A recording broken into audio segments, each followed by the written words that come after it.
Welcome back, TCS TV viewers. Chris Niccolls here from the camera store. I'm going to try not to squint, but the sun is right in my eyes today. It's going to make it a somewhat warm day to go shoot, though, and that's nice because we're taking the Pentax KP out today. Now, the Pentax KP is an interesting camera because it's priced to replace the K3 II, but Pentax has repeatedly said that this is not a replacement for the K3 II. So it does kind of have this, interesting design and this strange sort of niche, and I want to test it today and see, is this camera worth the dollars? Where does this camera really fit? We're going to find that out. All right, so is this a beautiful backlit sun texture kind of photo or some sort of strange, disgusting mystery about what that is and where it came from? I'm going to let you guys decide.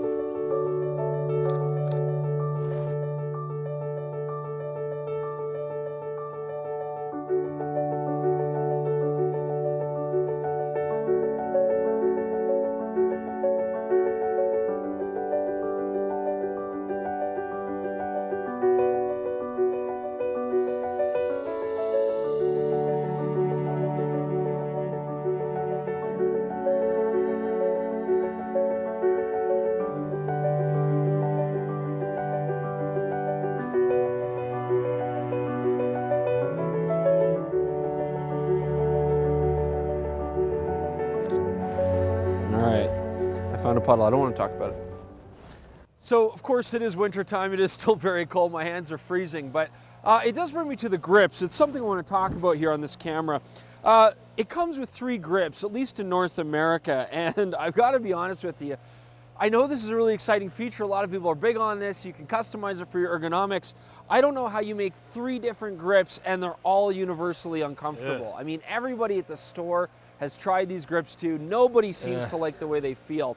I've got the largest one on here and it's the only one that I can tolerate. And even with my smallish hands, my pinky still goes under this camera, and I don't think I've ever had that on an SLR before. So I'm not a big fan of the ergonomics of this camera and the grips in general. On top of that too, as far as construction goes, the front of this camera is metal, and they are making it weather sealed in the traditional Pentax way. I'm sure it's very rugged. But the other parts of the camera are kind of plasticky, and you can't help but feel that the fit and finish overall is not great. I mean, the gaps around here, the spacings, it kind of looks cheap, especially in the silver format. It's got a very plasticky feel, even the front plate when it's solid metal. All right, so I'm going to take a picture of the swing set, but I want to get the fence in here. So luckily, we do have a live view screen that tilts. One thing though, I'm not super happy about this because although it is your classic waist level and over the crowd kind of tilt screen, we're not getting the fully articulating screen like the K70 has, and I don't see why they couldn't have done it here from a design standpoint. You got a lot of space on the left-hand side, and it's far more useful for video work, selfies, any kind of stuff like that, and I like that you can also cover the screen when you're not using it. On top of that, the live view selector switch here at the top, it's hard to get your finger in there. It feels a little bit chintzy. I mean, it works, but with cold fingers, it's a little bit painful. On the plus side though, Pentaxes have always focused very quick in live view, so I'm gonna go ahead and get this shot now.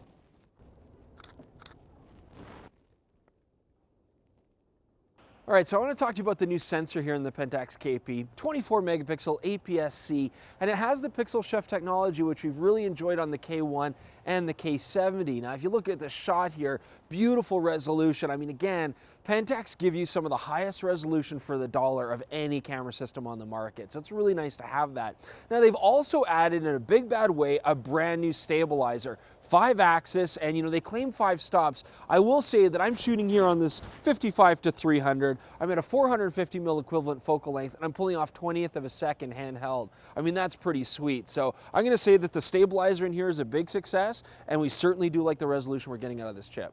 So I've decided today I'm going to shoot mostly long. I mean, I've got the 20-40, that's one of my favorite Pentax lenses, but I've got on here the 55-300 PLM. This is their brand new telephoto. It's going to compress the hell out of everything I see today.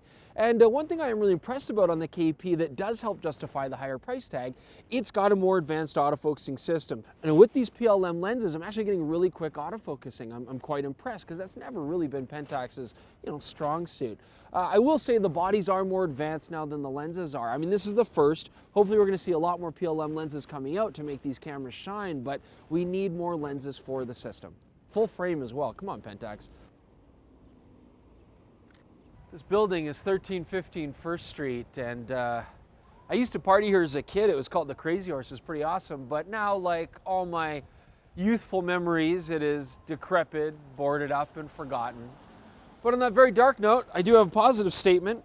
The Pentax KP, although it's partially plastic, actually has a good solid weight. You got that solid metal frame inside, and it balances really nicely with lenses like the 20-40. I love this lens, and honestly, it's just because it looks cool. I mean, it feels really quality, feels really nice, but overall, it's a good weight and balance. I still just don't dig the grip though. Complaint time. You know, the K1 actually had this really handy command dial. I could change this and go between things like exposure, HDR, high speed, low speed, or customize 3 functions of my own. And it was a nice feature, and the KP has that as well. The downside is, although you can customize pretty much everything on this camera, you cannot customize these 2 dials.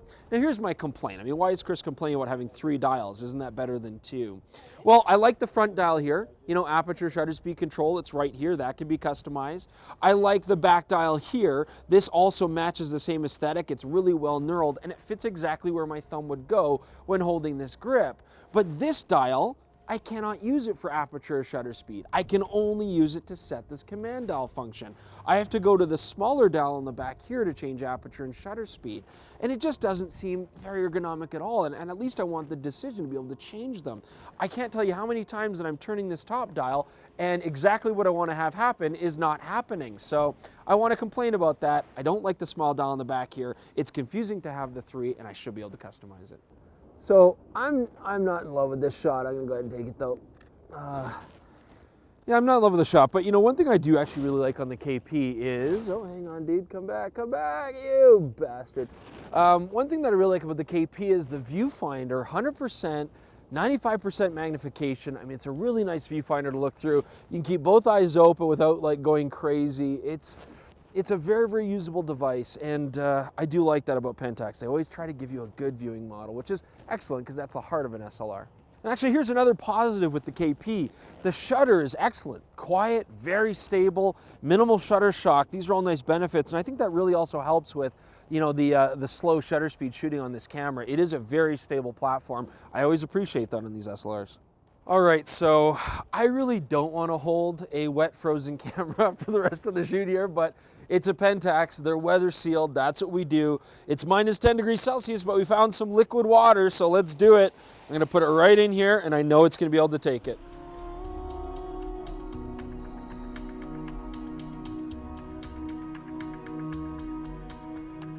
If this grip couldn't get any more uncomfortable, it's certainly going to when it's frozen. I think it's the first time we've ever had water at sub-zero temperatures on a camera. We're gonna go try it out. Now, when it comes to movie mode on the KP, first off, Jordan doesn't even want to talk about it, so I'll do it. And there's not really much to talk about. We're still 1080, they don't have proper codecs, you know, video quality is just kind of the worst of the heap, especially now that Fuji's really stepped up their game last year.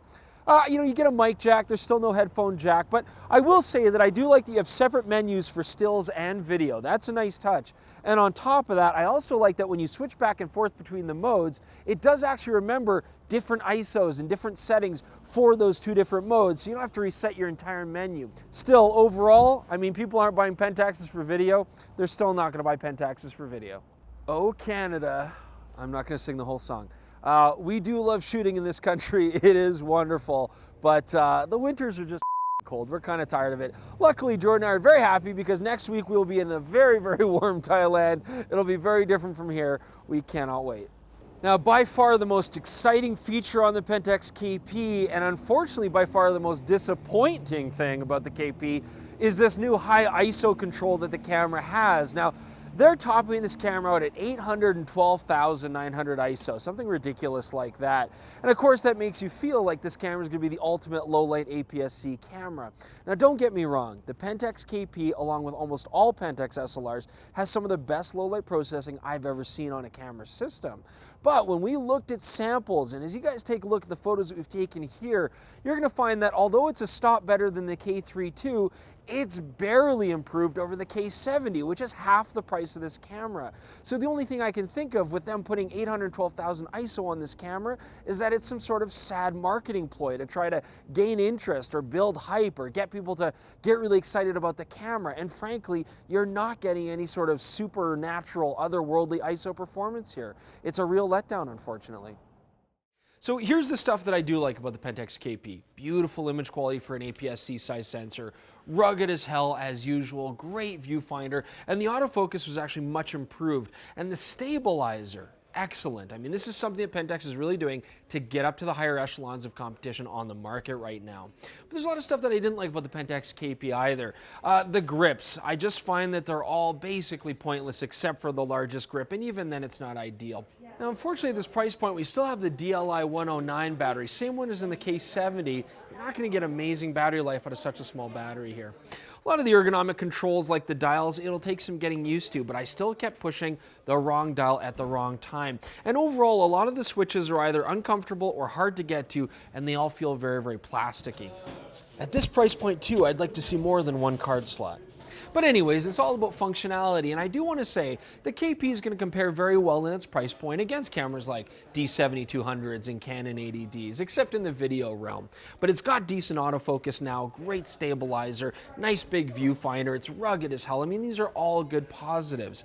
Where it really actually lets itself down is when you compare it against its little brother, the Pentax K70. We reviewed that camera, and it's awesome. It's half the price, and you're not really giving anything up. I mean, 1 frame per second, slightly better stabilizer, but the K70's image quality is basically identical. That camera's awesome for the money, and I would definitely put my money there for best bang for the buck. I think what Pentax is trying to do with the KP is get the camera to a $1,500 price point so that when they eventually come out with a K3 III, they can put that into a $2,000 plus price point, and that camera better be really, really awesome to really set itself apart. So we're gonna have to wait and see. You know, unfortunately, folks, it looks like if Pentax puts a letter behind the K, you know, you look at something like the KP or the KR or the KS, it's just not gonna be worthwhile. If they put numbers behind it, that's the one that you wanna buy. And my biggest complaint to end on with this camera is this. When the KP was announced, it had 2 huge things that got really people excited. It got the 812,000 ISO, and it got the grips. Well, the grips aren't very good, and that 812,000 ISO, that's borderline unethical. It really does nothing. They haven't improved the low light performance that much. They've just put this huge ceiling on the ISO, totally unusable, and I can only possibly see it as some sort of marketing plan. Unfortunately, it just doesn't hold water. Otherwise, though, I hope you guys enjoyed this. It's not a bad camera. Check it out. It might fit a niche for you. Check out our Instagram, check out our Twitter, subscribe to us, please, and keep watching. We're going to have more videos coming soon.